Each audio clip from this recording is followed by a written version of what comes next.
coffee houses today, you'll see that they have frappes on their menu. And the key to a great frappe is a great powder. So today I'm going to make with you the original Cappuccine Frappe. And the flavor we're going to make is Mocha Glacier, because who doesn't love chocolate? So the way we're going to start this recipe is with a liquid. Today I'm using milk, but you can feel free to use coffee or water, any liquid you want really. And we're going to use 5 ounces of it. And I'm going to go ahead and measure right into my blender pitcher. Now my second ingredient is going to be the actual frappe powder itself.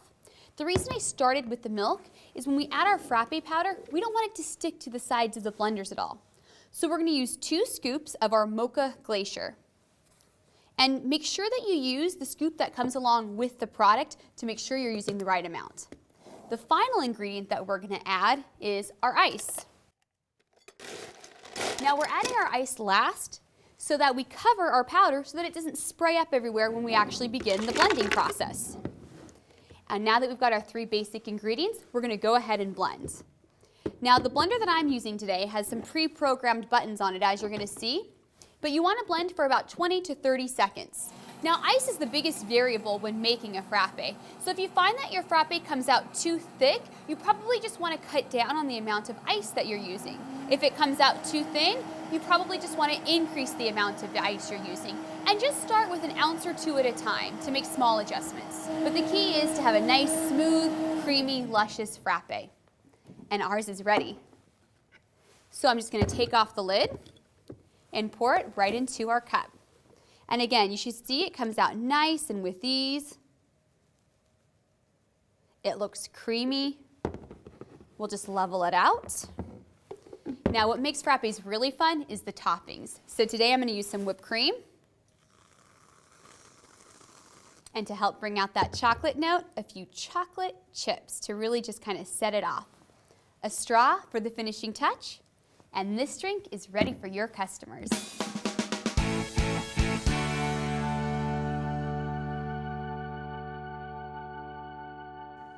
The original Cappuccine Frappe mixes sometimes are great on their own and other times are great when you customize them to create your own concoction.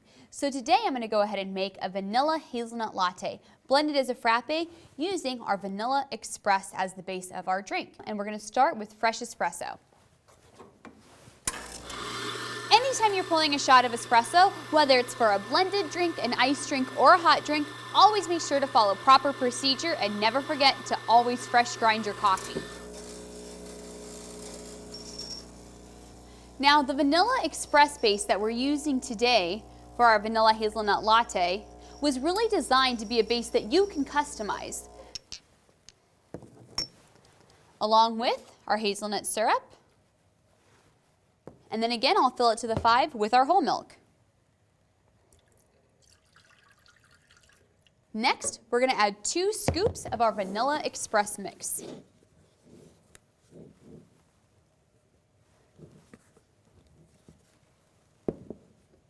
And finally, we'll top it with ice.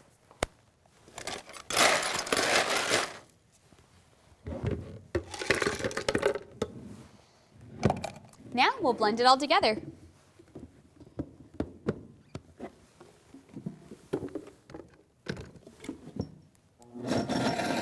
You're looking for a blend time of about 20 to 30 seconds, and it's really going to depend on the density of your ice, along with kind of the power of your blender, how sharp your blades may be. So really watch it those first couple times so you can dial in the perfect time.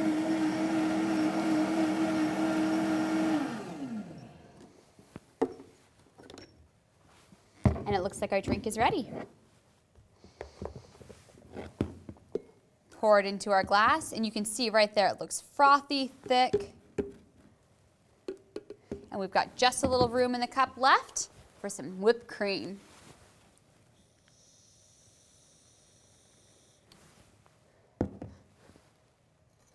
Final touch of a straw, and it's ready to be served.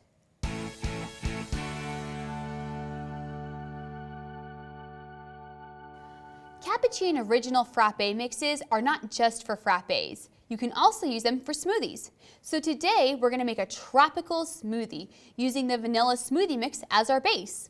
We're going to start with our liquid. For this smoothie, we're going to use milk as our liquid, and we're going to use 5 ounces. Next, we're going to use 2 scoops of our vanilla smoothie mix.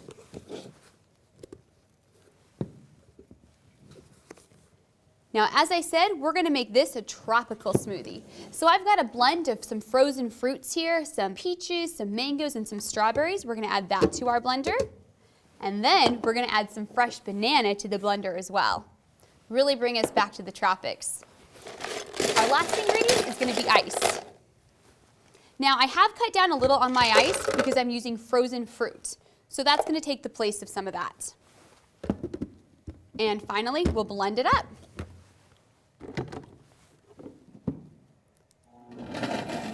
Now, depending on the fruit that you're using, you may need to adjust the recipe slightly. As I mentioned, for frozen fruit, I cut back on my ice slightly.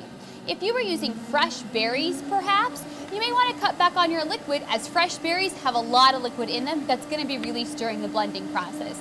But have fun with this and use any fruit you'd like. So this frappe is ready to go. It's got a beautiful pink hue to it. Nice and smooth, just like a smoothie should be. And because this is a smoothie, no need to top it with whipped cream. We'll enjoy it just as is, with a straw as a finale. And it's ready for your customers.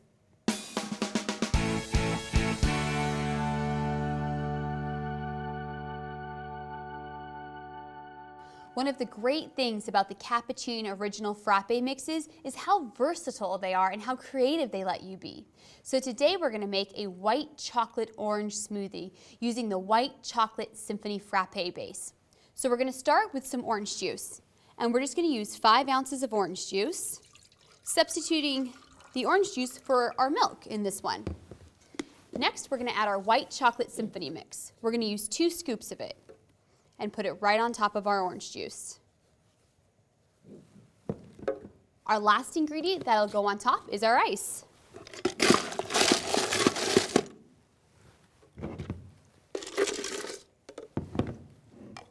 We'll top it with our lid and go ahead and blend it.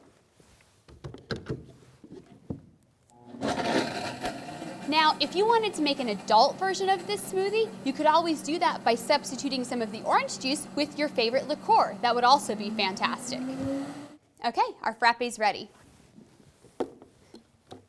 So this is a great smoothie for kids and adults alike.